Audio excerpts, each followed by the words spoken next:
Right, hello everyone. Hope you guys are all well. We hope you guys are all well and that you're all looking well. So everybody's got a nice smile on their face. That's always nice to see when you're all smiling juicy. Right then, some of you, I guess some of you are away, so we didn't see some of you last week, but I hope those that were not here last week had a great festive season and a great new year. And we are on track as usual. How are you doing? I'm doing wonderful. How are you? Good. You're doing wonderful every day. I'm quite jealous. Let's get started. I don't know if you guys prepared for the lesson, but you know what we do as a habit, you guys probably heard from me before, that we always like to prepare a little bit before we start the lesson so we can get our heads around what we are studying and why we're studying. So today I have a special book in front of me called Shamati. It means I heard in Hebrew. So let's just open it up anywhere, any place, any time kind of thing.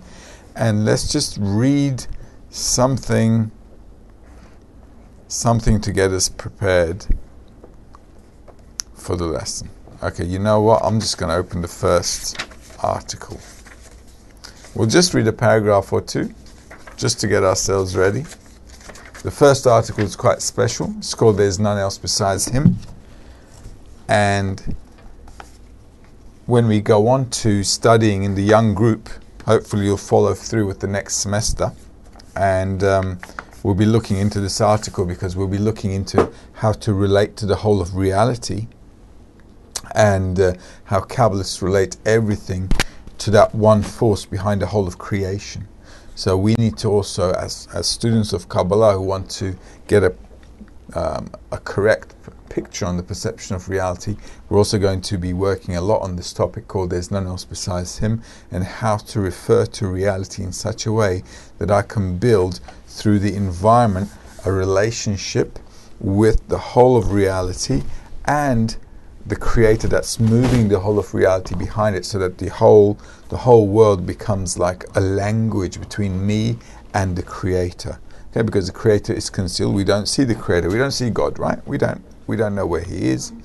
And what we need to do is to make sure that we can build that relationship through reality. And that's the whole wisdom of Kabbalah. And we need to do it, as you know, while we are living in this world. All right, that's the whole idea of the creation of this world. Otherwise, we wouldn't need this world for anything, would we?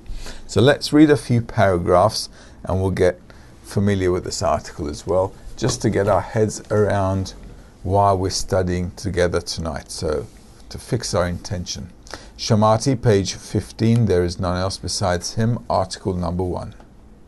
It is written, there is none else besides Him, Him being the Creator. This means that there is no other force in the world that has the ability to do anything against Him. And what man sees, that there are things in the world that deny the higher household. The reason is that this is His will. So the first paragraph is basically telling us this. Everything in reality is done by the Creator, and there is not one force that can do anything to stop Him to do anything. This also means that there is no other force in the world and reality that can do anything. So a question mark for us. Well, what can we do? Or what are we supposed to do? Or are we doing anything at all? And the reason we feel the opposite in the second sentence, he says, and that man sees that there are things in the world that deny the higher household. The reason is that this is His will. And the reason that we think or somebody else is doing something, I think I'm doing something, I don't know, Putin, Trump, we think that they're doing something on the planet to influence our lives. Kabbalists are saying it's not really true at all, but we are led to believe that other people are doing something, and that even we believe that we are doing something. That's the case because the Creator wants us to think that that is the case. So there's another question mark. Why would He want us to think that? If He's running everything, please pop up, show us the show. What's the big deal? So that's also a question mark. Okay? And it is deemed a correction called the left rejects and the right adducts, meaning that which the left rejects is considered correction. This means that there are things in the world which, to begin with, aim to divert a person from the right way, and by which he is rejected from sanctity. So this reality, all right, it sounds like a religious book, okay, but it's not. Okay, he's actually telling us how to perceive reality, believe it or not. Okay, it's a bit of an old language because this was like written in 1944, so it's old language according to our generation. But Baal HaSulam wants to say here this: because we're living inside our desire to receive, and we can't see anything outside of our desire to receive, we can't really feel the Creator. So what we're actually seeing in our lives is that there are things in the world which, to begin with, aim to divert a person from the right way. So the right way is to come to a situation where we can see everything in reality being acted out by this one force. But what we see in reality is opposite. We think that I'm doing something, Anthony's doing something, you guys are doing something. We think Trump is doing something. That's what we think is happening. And that state is called the left line. The left line is my desire to receive, not allowing me to see reality. The reason we read this today, it's a good thing we read it today, because today we're going to touch now on our real topic. And our real topic is about how we're all connected. And we're going to explain this in a scientific way.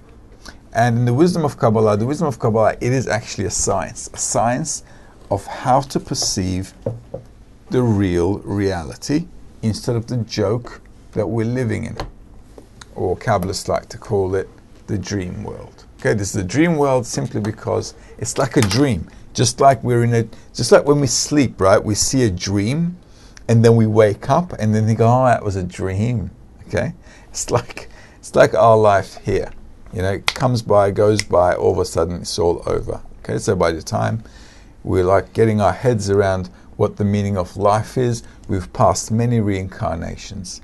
And at a moment when the dot in the heart awakens, we need to start grasping how to relate to reality so that our life can actually fit into the real reality, and we can begin to live at a higher level of consciousness beyond our body. And today we're going to look at the structure of the whole of reality in terms of our connection. Because actually, you've seen me draw this before, so let's just do it again.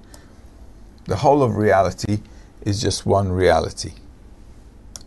And in that reality, Shmuel, Tzir bevakasha. Thank you.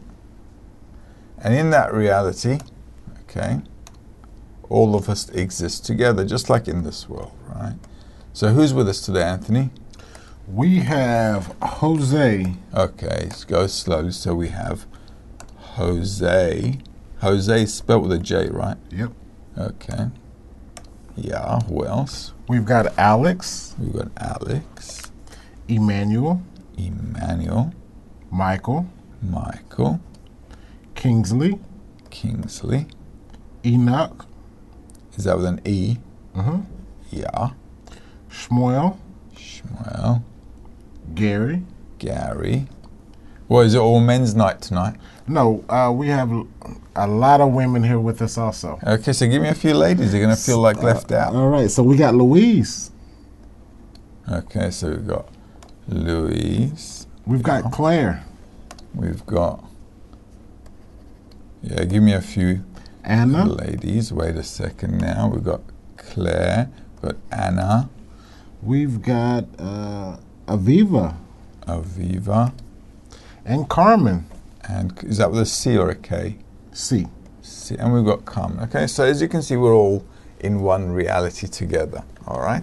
And what happens in this world is, although we feel like we're in different bodies, and we don't really feel like we're connected to anyone at all because we feel like a separate entity, the Kabbalists say that's not really true.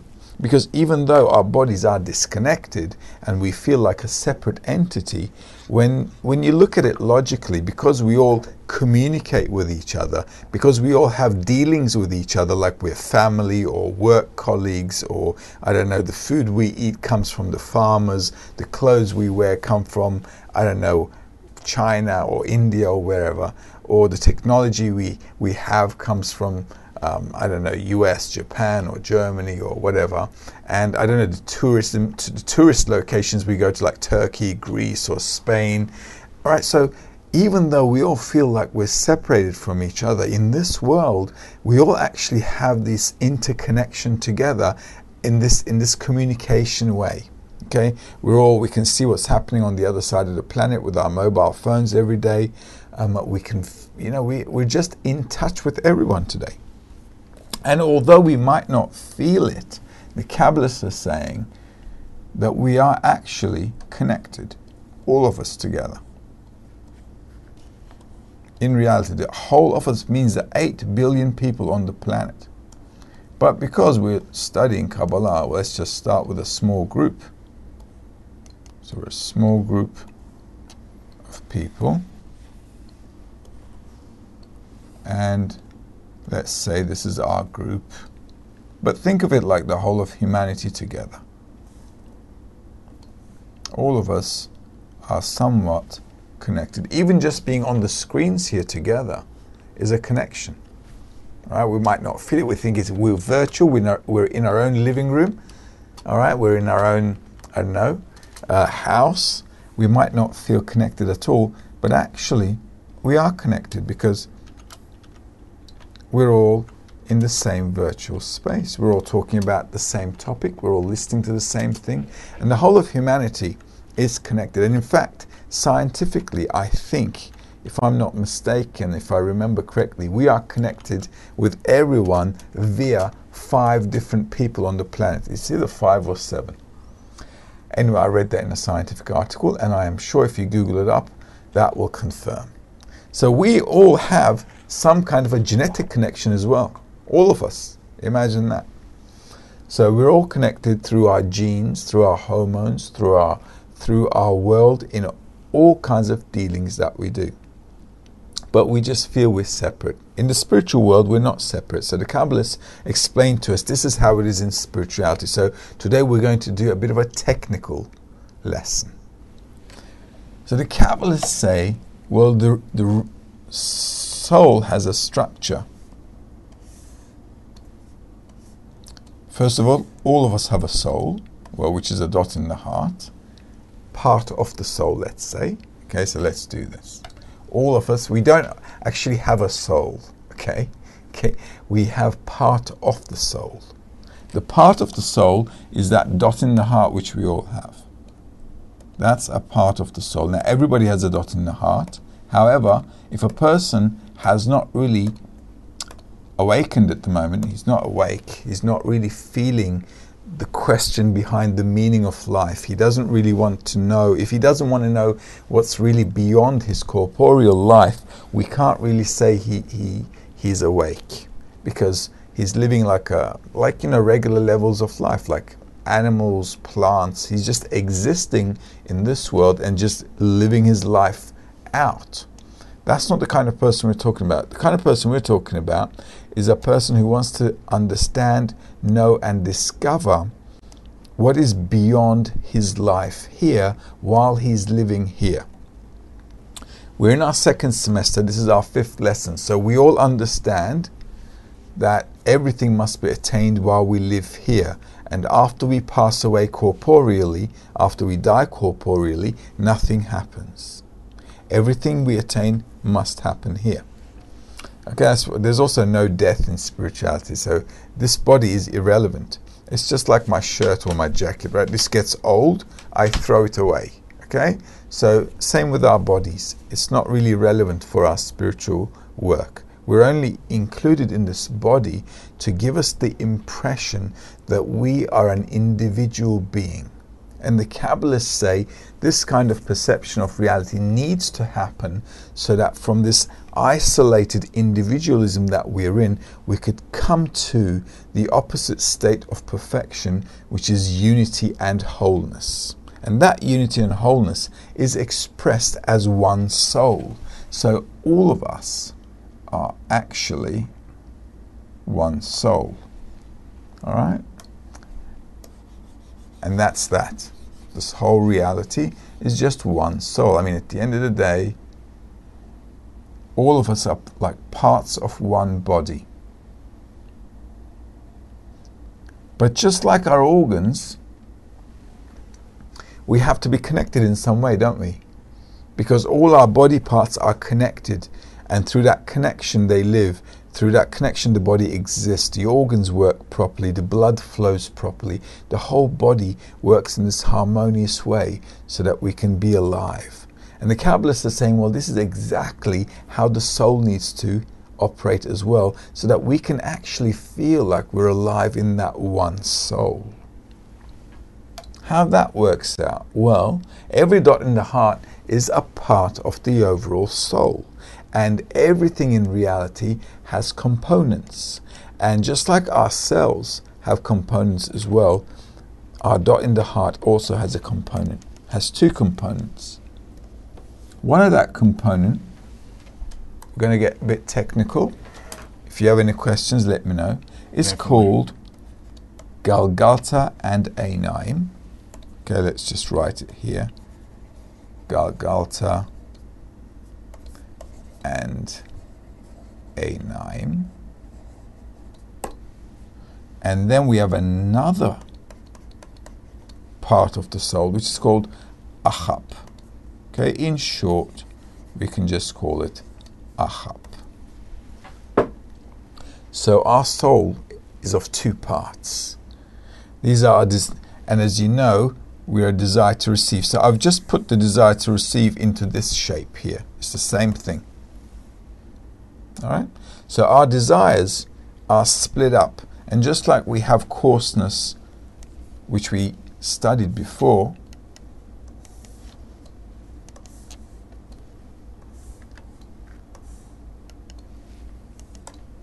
root 1, 2, 3, 4. Same here. And the Galgalta Einaim part of the soul refers to our pure desires. You know, not so bad desires. You know, have you guys got some nice desires that you feel they're okay, they don't do any harm to others? Yeah? Those nice light desires where you don't think badly of others are these desires here. And these desires are called Galgalta Einaim. And the reason they're called Galgalta Einaim is they're actually, because they're a bit purer, they're less coarse, they're actually more prone and they're more close to bestowal. They're more close to doing good to other people. And that part of the soul where I have desires that are closer or purer or closer to bestowal are in Galgalta Einaim. Okay? We all good? Claire is asking, are you saying that we're all one soul together? That's right. All of us are one soul together. Okay? Carmen also asked, are we parts of a single soul like drops in water? Exactly. In the sea? Like drops in the pond. There we go. Exactly like that. Like drops in the pond. Claire is also asking, can our desires to improve things on earth be driven by both the ego and the spiritual desire? Yeah, absolutely. We're going to use both of them. Our ego can be very useful if we know how to use it correctly. In life, there is no bad unless we use it for a bad thing. And our ego is not bad. Later, afterwards, we're going to learn how to use our ego in the right way. And it will bring us a lot of success if we can get our heads around how to do that in anything. Gary says, what percentage of the population make up the head organ of the collective body of humanity? Oh, we're going to come to that in a minute. Who asked that? Gary. He said, also, as the head controls the direction of the body moves, does this mean only the head has the free will? We'll get to that. Let's just worry about right now the way we are working. Okay? Let's just leave the rest of the souls alone for the moment. Let's just understand for a moment that inside of me there are desires. And these desires are from good desires all the way to really, really bad desires. And when I mean desires, I'm not really talking about the desire itself. I'm talking about the intention to fulfill that desire for myself. When we're talking about the desire to receive for ourselves, we're mainly talking about, in Kabbalah, the intention. And when I have light desires, like in the root, and this is the root, and the first phase, they're like easy desires, all right? Like, food, family, sex, that kind of stuff, like basic survival stuff. We all need them in order to stay alive, okay? We can't get by without food, okay? Although I am working on that, okay? We can't get by without food. We need family, we need sex. This is corporeal stuff that we do need. And the reason we need that is also animals need it as well. Even plants need it. Even atoms, they also need it. Okay, their connection together, they're always together. Also plants, they need to grow, they need to multiply.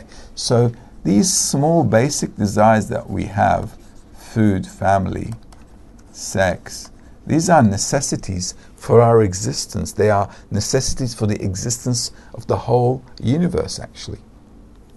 And then we have on top of that more coarser desires, which are like, well, what can we say? We can say things like, in this world, I'm not going to list them out. Okay, the reason I'm not going to list it out is because I don't want you to think they're bad things. Okay, they're not bad things. We have a lot of desires inside of us. Let's just divide it into two and say I have some desires that are closer to spirituality and some desires that are very far from spirituality. And my desires that are really far from spirituality are at the bottom part of my partsuf. Okay, this whole thing is called a vessel. This is a kli. Kli is a vessel. So in my vessel, I have some pure desires and some bad desires. Sometimes I have desires that have no intention to cause anyone any harm. But sometimes I have a desire like I want to advance in my career, and instead of advancing my ability to be good at my job, I want to go and backstab somebody. Okay, so that's like a bad coarse desire. All right, so we have all kinds of desires in our vessels, and the purer ones are closer to spirituality, and the closer to spirituality ones are called, let's do this another color, Galgalta and Einayim.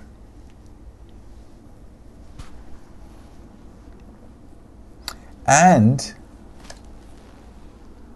in fact, shall I go into a little bit more detail? All of our desires, every single one of our desires also has a part called Galgalta Einayim and Achap. This means that actually over time, I can use everything that exists in me in order to bestow. So when we come to the future, our future state of perfection, we'll be able to use all our desires for bestowal. Okay? All of it. And it'll all be good. But we're not there yet. We're not in perfection. We're not in La La Land. We're right now in the state that we're in. We have a vessel. Let's just, how should I? Okay, we have a desire to receive with a dot in the heart, and that's it. And what we want to do is grow the aspect of spirituality inside of us. Okay, can you guys relate to that? We want to grow the spiritual side of us. And while we're growing the spiritual side of us, we're going to start building a structure like this inside of ourselves.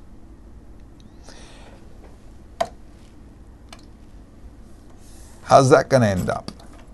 That's going to end up something like this. Who else is with us? Give me another name. Go on. We've got Melissa. Melissa. Okay, so we've got another M here. So that's Mel. Okay. Let's say that's Mel. So as we go forward in life, in our spiritual life, okay, in our spiritual life, and as we want to grow the spiritual Mel inside of us, what we're going to reveal are all kinds of desires that pop up.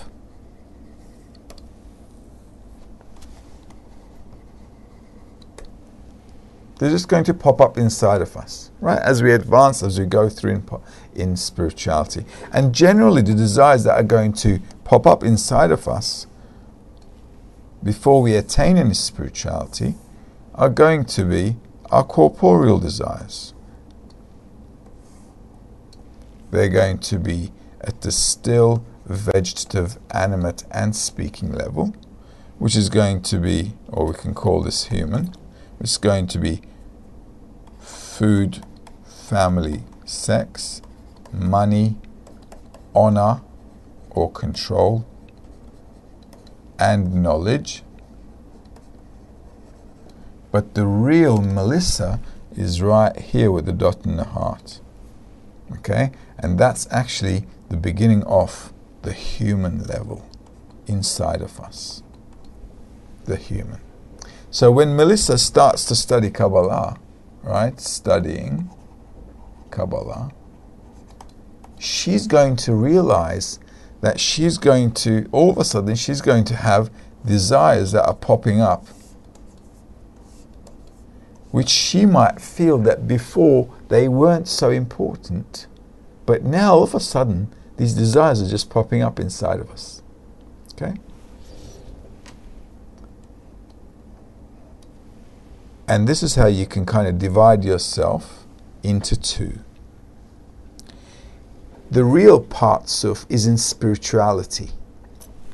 But in this world, while we're here, before we attain the spiritual world in a higher level of consciousness, we can also start to relate to our desires as pro-spirituality, pro-spiritual,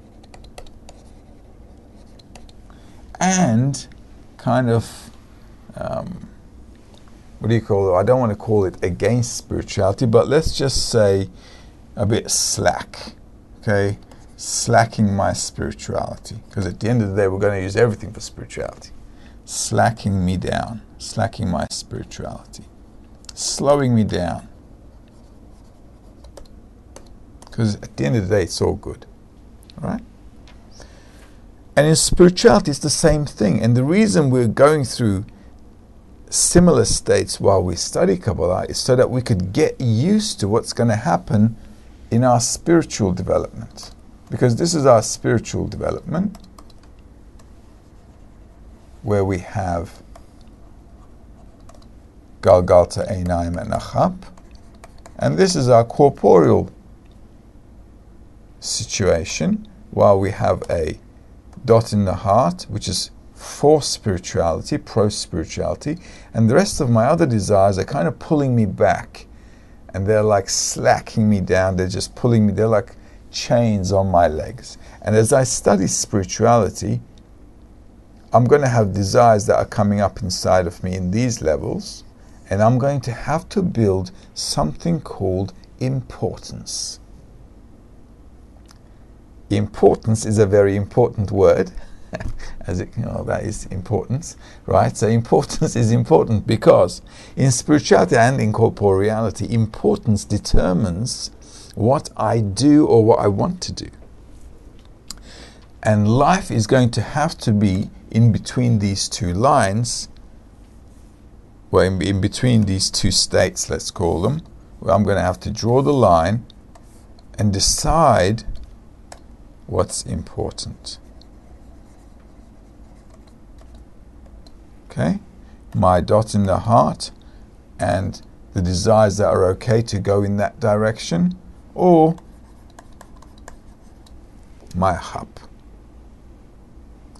This is the basic structure of us. Okay, this is our basic structure. And in corporeality, because we haven't yet attained spirituality, or we're not there yet, we can relate to it in this way. Okay? But really, this is a spiritual structure. But since we're not there at the moment, we should understand and relate to it in such a way that it's not too far off, that it's within our grasp to understand what we're talking about when we're talking about a spiritual vessel. In our corporeal state, it shouldn't be like airy-fairy. It should be something understandable. Yes? Are you guys okay with that? Are you guys okay? Are you guys with me? Yeah? If you're not, you should ask. Okay, because it's a very basic structure. It also exists in spirituality, and this is how it exists in spirituality, and this is how we can think about it in our world.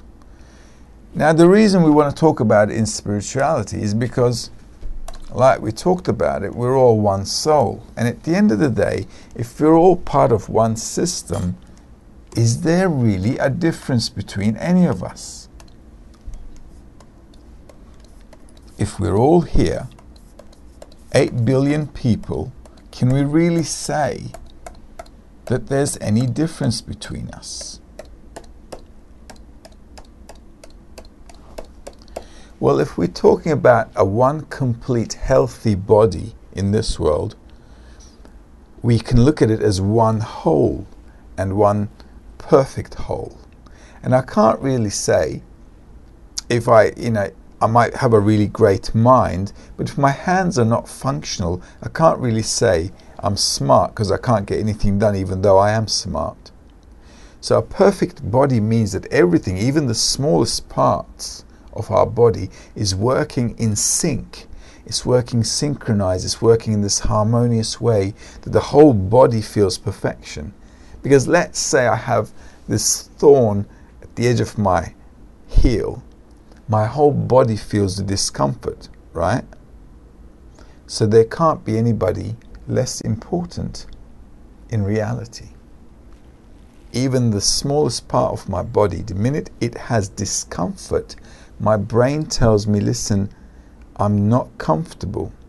I'm smart, I'm, perfect, looking great, everything is honky-dory, but that little thing at the tip of my toe is giving me great discomfort, even though it's a very small, minute place.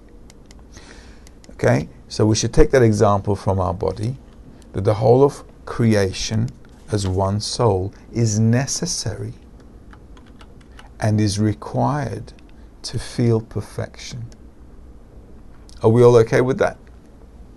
Okay, so in reality, everybody from here to Timbuktu, I don't know, from New Zealand to Alaska, New York to Peking, everybody on the planet needs to feel that perfection for us to all feel perfection. However, we have a little dilemma. Okay? Our dilemma is this. When there are 8 billion people on the planet and only a few thousand of them have this awakening to advance to a higher level of perception, we have a dilemma on how we're going to bring the rest of the planet to that state. Right? Is that a dilemma? If I have 5 kids, I want to grow all them up. I want to educate them. I want to give them the best. But only one of them is smart enough to understand what I'm talking about. What am I going to do with the other 4?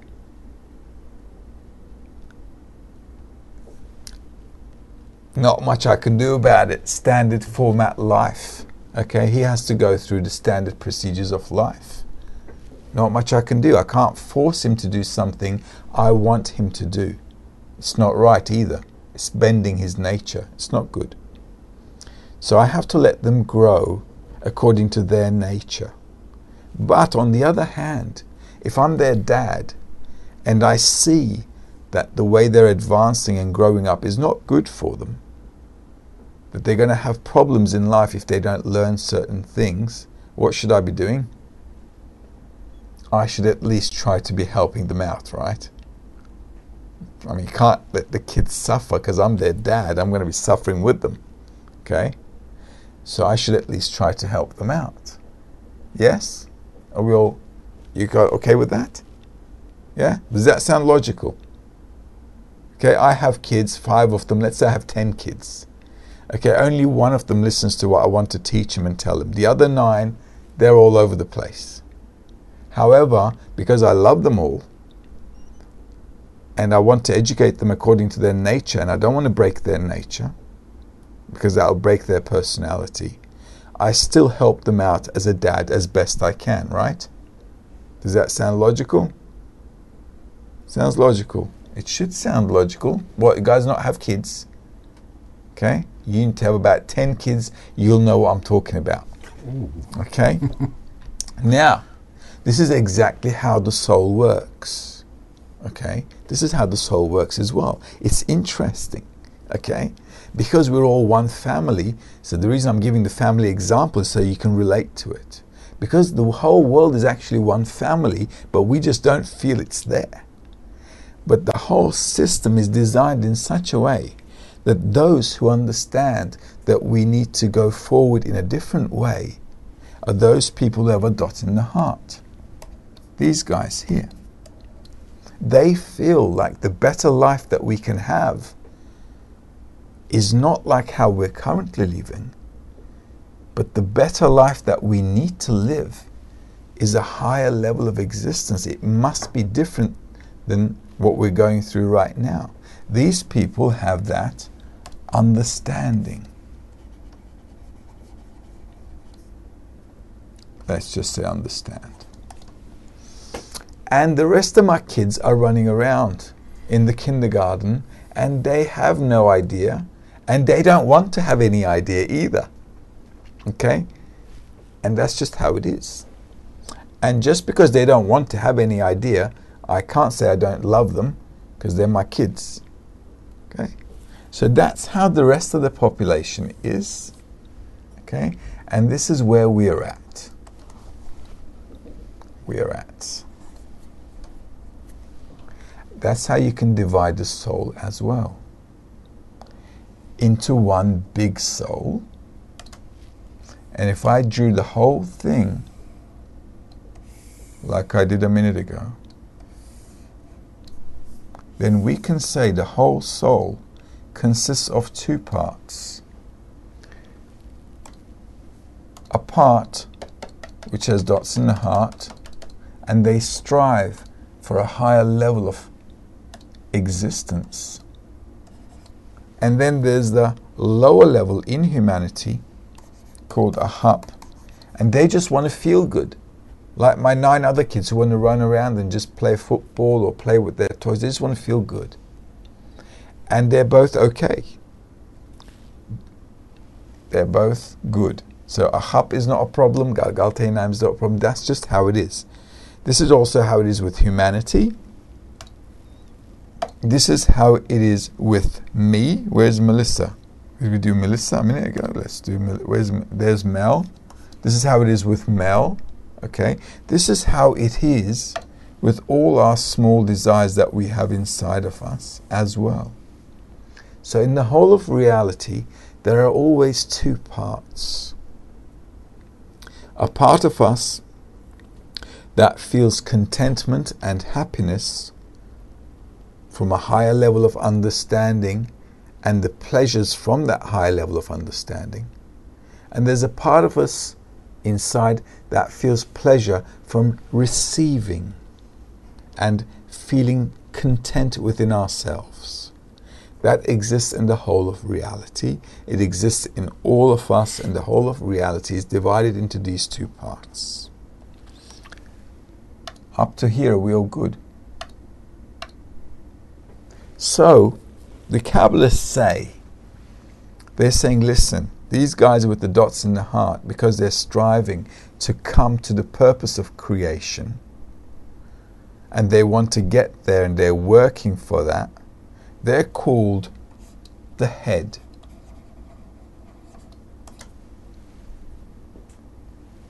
the head. And this is the whole of humanity.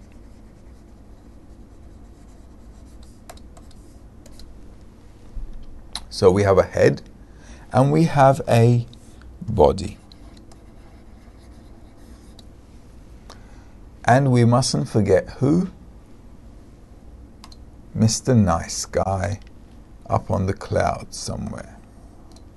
The Creator. So in reality, there's the Creator and the created being, and the created beings are divided into two. A head and a body, just like I have a head and a body. Okay? The world has a head and a body. And this general soul, let's call this the general soul, also has a head and a body. Does that sound logical? Right? Is that logical, right? We just look in the mirror and it'll all settle down. Okay? Look in the mirror, give yourself a wink and say, I still got it. Okay? And that's how the soul is as well. Now the head, thus henceforth, has a job to do. Why? Because all the thinking happens where? Not in my foot, but in between these little ears. And that's how it needs to happen. So when we all connect together here, have you guys heard about neurons in your brains? Yeah? Okay, I'm sure you guys read. Right? So all of us, just like our neurons in the brain, connect and start to get these sensations and feelings and vibes. As we connect, we also get that vibe, and that vibe in our connection is actually called, guess what? Yeah, you guessed it. It's the Creator. Ta-da!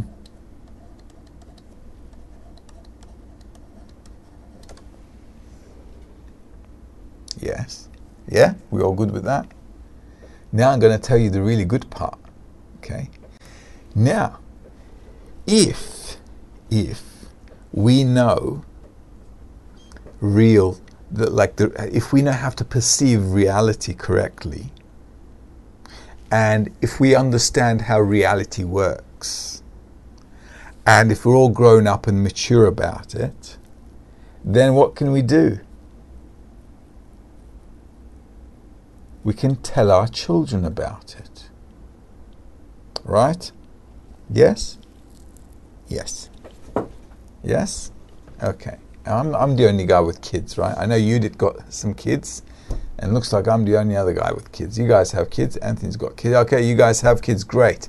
Now, one of my kids is great. He wants to listen, and he wants to come on board. The other 9 say, listen, Dad, you're just, you're like, I don't know where you live in, but you need to come down from the clouds and stick around with us in the kindergarten. Okay, we just, So those other 9 kids are thinking, I'm in La La Land, and I'm thinking, wait a minute, I have to teach them in such a way that not that they'll understand me, but I'll talk to them in a way that they'll understand from the state that they're in. So I'll have to go down to their level, right? How do you talk with kids when they're first born? You go, agoo, oh, how are you? Right? Okay, because that's how they feel at the moment. They don't have a language, you don't have a common language. So what the head has to tell the body in a common language is, hi guys, we can all have a really happy life. And that's how they bestow to the body. Because how does my head know what's good for my body? Okay, anybody on a diet? Anybody on a workout program? Anybody doing anything for their body? Yeah, that'd be me. That'd be you. It's not working now very you're well. in the pit of corporeality, Anthony. Yes. I'm very disappointed. Yeah, it's rough, man. Okay. It's not working very well, though. Not working, okay. But listen, when we want to do anything in corporeality, right, what do we do first? We say, okay, we think about what to do and how to do it. Okay, so I want to know how to do it. So the head understands how to do, what to do, and how to do. Let's just put this back. How to and what to do. The head understands, and then in an understandable fashion, according to the understanding of the kids, they tell them about it.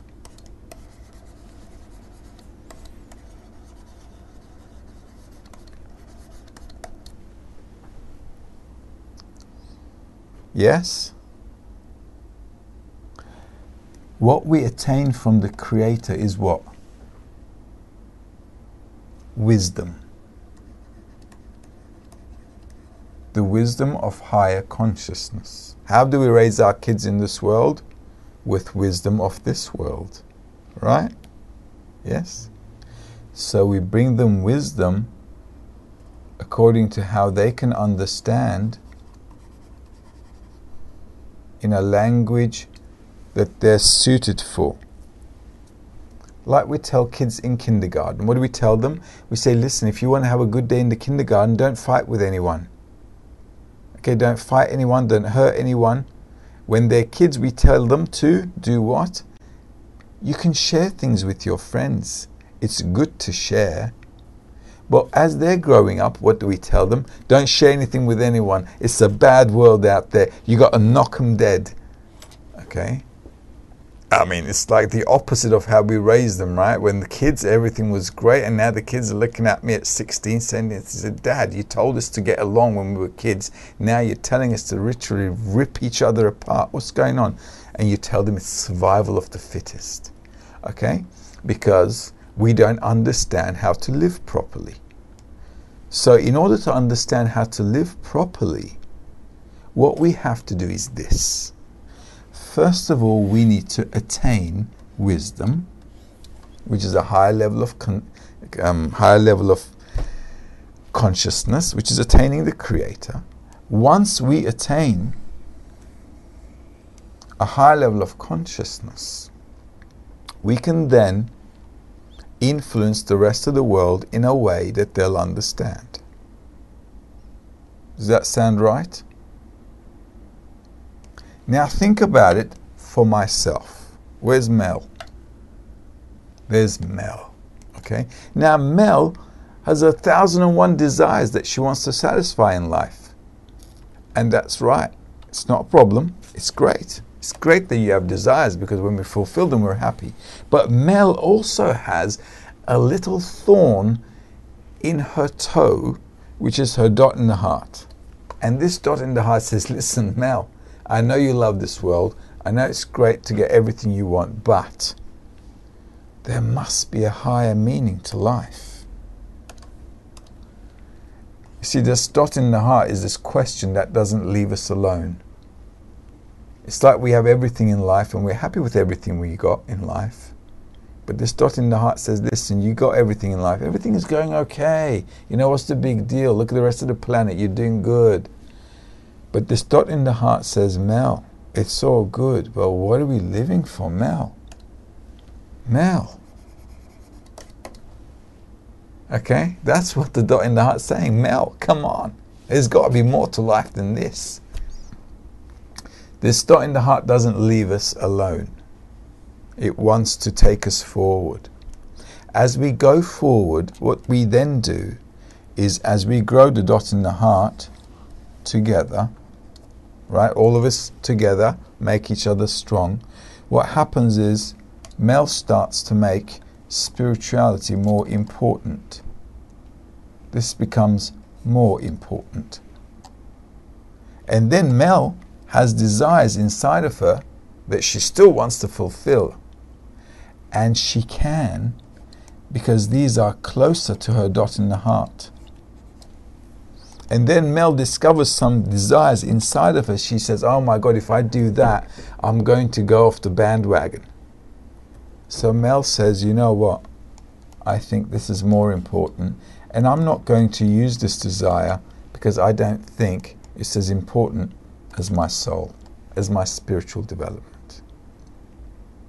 And those desires that we don't want to use and we want to put them aside because they want to take us off the road are called our ahap desires. They're not bad desires. We need to have them. Otherwise, afterwards we're going to use them. And this is where I have free choice. Right here. When I decide to make my dot in the heart more important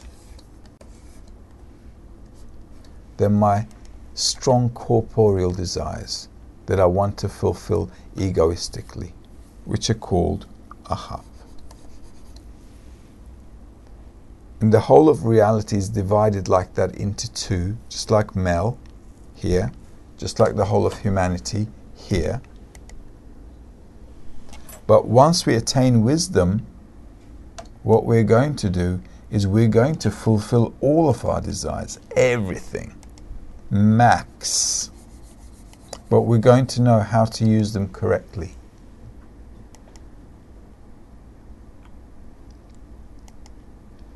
And as we attain wisdom by studying Kabbalah, we're going to understand that there are some desires, if we use them, they're really shooting us in the foot.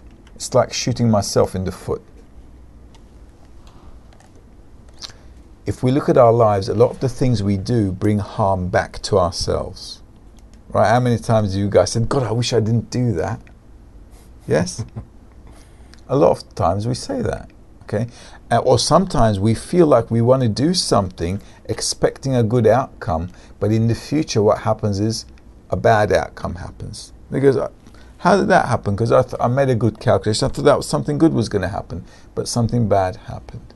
The reason all the negative things that pop up in our lives is because we don't know what's in us and we don't know how to use what's in us. So as we study Kabbalah, we're going to begin to discover the things we can use properly, the things we don't know how to use, and we're just going to put them aside for the moment. We're not going to forget them about it. We're just going to put them aside and say, you know what, I don't want to shoot myself in the foot right now, so I'm just not going to deal with that. And those are my ahap desires. And that's how we are in humanity as well. Now you might say this, but isn't it unfair that some people are the head and then the rest of the people are the body? Isn't that unfair? Does anybody think that's unfair? We're the head. You guys shouldn't be worried. We're the good guys. I'm just kidding. I'm just kidding. Everybody is good. The whole idea of the head, okay, is as we attain and as we connect together, the rest of the humanity also evolves. They also develop. They're not just standing there idle. Think of it like this. As I grow up, as we all grow up, as we attain wisdom, our hands, our legs, they become more coordinated. When we're babies, they're all over the place, right? They're just all over the place. We kick our legs, we kick our hands and arms. We don't know how to use ourselves. That's how humanity is right now. As you can see, we're going through one economic crisis to the other. We're going from one war to another war. And now we've got a bunch of guys on two parts of the planet that are trigger happy. They're just like buttons on the tables. Okay? So humanity is in a state where it doesn't really know how to use its capacity. Just like a baby is all over the place. It's just crying, it can't talk. So we have a lot of suffering in the world because we don't understand what we are. We don't understand what we're created for. And because of the lack of understanding, what we have to do in humanity as a part who has an understanding, we need to strive forward And as we advance, we need to pull them with us. Just like in revolutions. You guys heard about the Renaissance, right? Yes, you must have. At the end of the day, how many guys made that happen? Less than 10. But they changed the whole of Europe. In fact, they changed the whole world. So it doesn't take a lot to change the world. It takes quality over quantity. And that's what a Kabbalistic group is.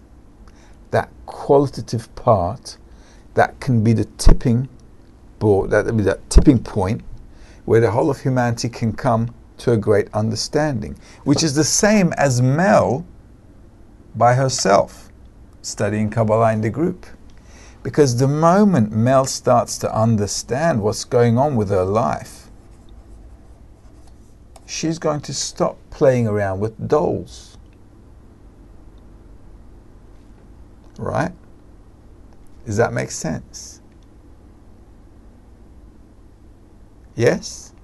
No? There is me in humanity, and there is no difference between me and humanity.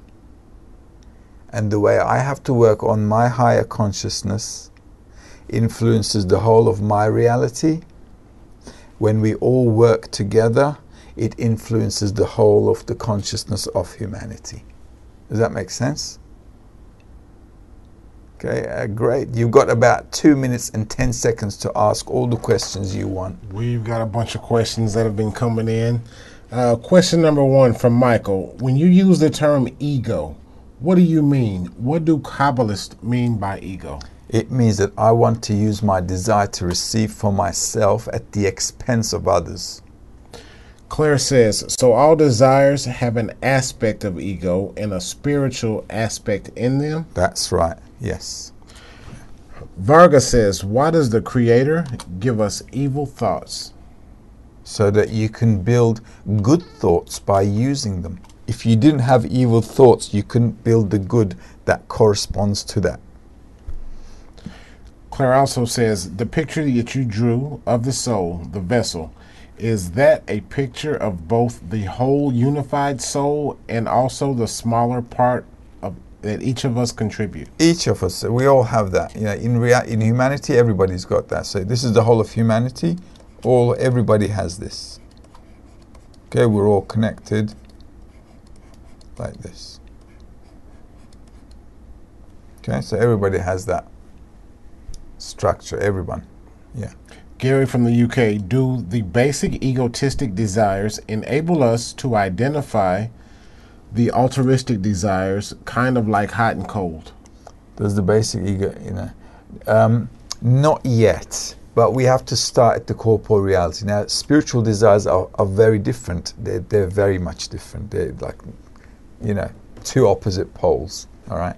But the corporeal world is always a good example because it's an example for what we can depict in terms of a structure.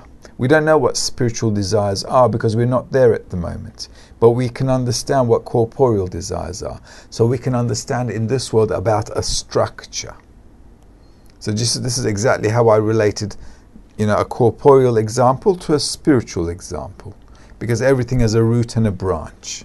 We don't understand spiritual desires. We don't understand altruism at the moment. This is what we're going to attain. Wisdom is altruism. We don't know what it is yet. Okay, it's not what charity organizations are doing out there. It's not that. It's definitely not what Mother Teresa did. It's definitely not a good thing to do at all either. But altruism is a different ball game completely, and that is something we will attain.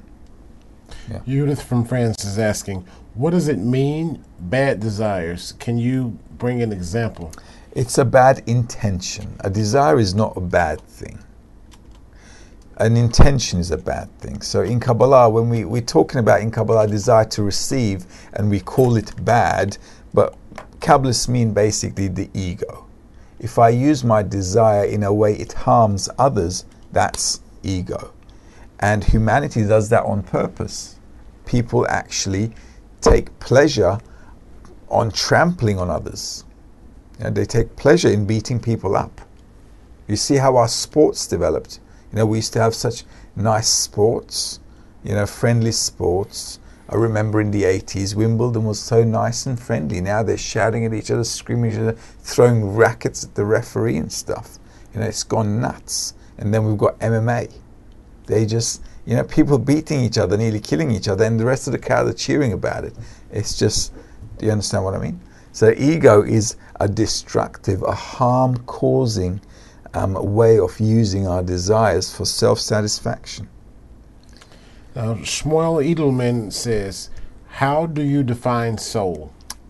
The soul is an aspect or an attribute of being like the Creator, which is bestowal and love, actually. Connection means love. It means perfection. Love, I'm not talking about love like they've got in Hollywood. Okay, love means I care about somebody else more than I care about fulfilling myself. And I'm really okay with that. It doesn't bother me at all. Even if the other person doesn't like me. Try doing that in corporeal reality when they don't like you. Not going to happen. Okay, so this is why there's no love in our world. Our love in this world is called chocolate love. At least I like to call it chocolate love because it just tastes good. Okay, and if you don't like that chocolate, you can always go and get another brand tomorrow. So in life, we don't really have love. In life, we love the taste of things. Same with our relationships as well. So the moment we have a problem with somebody, we told them we loved them yesterday. Today we had an argument and we tell them we don't love you anymore. I don't love you anymore. Why? Well, I just don't feel the same taste I had yesterday. Sorry. Okay, because this is our nature. And that's called chocolate love. Now we have Claire also asking, so the Creator is the head or something else? The Creator is not the head. We're supposed to build our head just like the Creator's head. And we have Melissa is asking, can you give an example of the ahab desires? Not possible to give because they're actually spiritual desires. But the reason I noted it here is so that you can have a better understanding of what spiritual structure is. Okay? So this is why I drew it next to like your corporeal desires here. Okay, so if you divide yourself into two, right, the real Mel, spiritual Mel, and the rest of our life is the animate, animate level. This is all called the animate level. So, and then we'll have a Mel here, which is the animate level. Okay, but this is the real Mel. Okay, so what you want to do is make sure if you want to advance spirituality, is to give this more importance. You want to give this the boost. And when you give this boost, when you give your spirituality more importance, what will happen is you'll get more corporeal desires popping up. Shmuel, Efshar, Sir? Yeah, okay, so this is the real Mel here. Okay, and this is our animate level here. Okay, that's the animate level Mel. Okay, that's not the real Mel, by the way. The real Mel is here. Okay, so if you want to give spirituality more importance and boost it, what will happen is you'll have these desires coming up inside of you even more. You'll have like more desires and you'll think to yourself, wait a minute, I didn't used to want these things. Why am I now wanting them all of a sudden? Because you're studying Kabbalah. And what will happen is the minute you start to get spiritual, corresponding to that advancement, you'll begin to get corporeal desires popping up inside of you. Okay? This is what will happen. And then you divide yourself into two, just like you divide yourself in two here.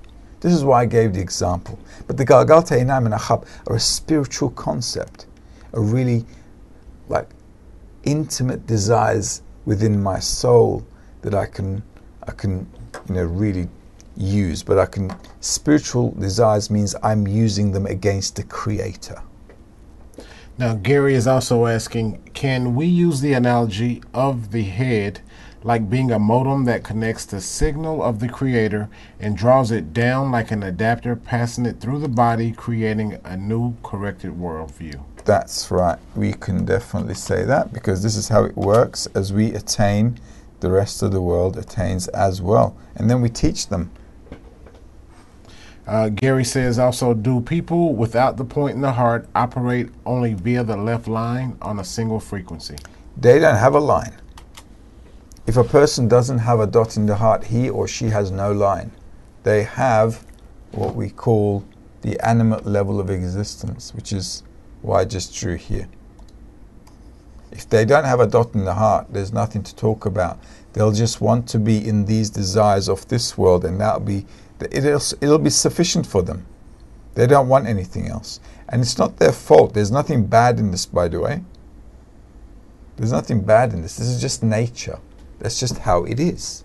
So when I say they're in an animate level of existence, this is not criticism, or this is not like bringing them down or anything. No, this is just how they are. I mean, take me 15, 20 years ago, I was like drowning in the animate level. Okay, this is just how it is. Some people wake up, some people take longer to wake up. That's just how it is. So it's not a problem, because unless you have the dot in the heart, means I have a thriving urge to understand the meaning of life, and that's what separates them from the dot in the heart. Because our animate desires want to live here, they're happy here, they want to be fulfilled here. They're not really thinking about anything else beyond their life. They just want the maximum, get the best out of life. That's their slogan. When you have a dot in the heart, you're already thinking, what best out of life? God knows when we're going to end it. Could be tomorrow, just like that.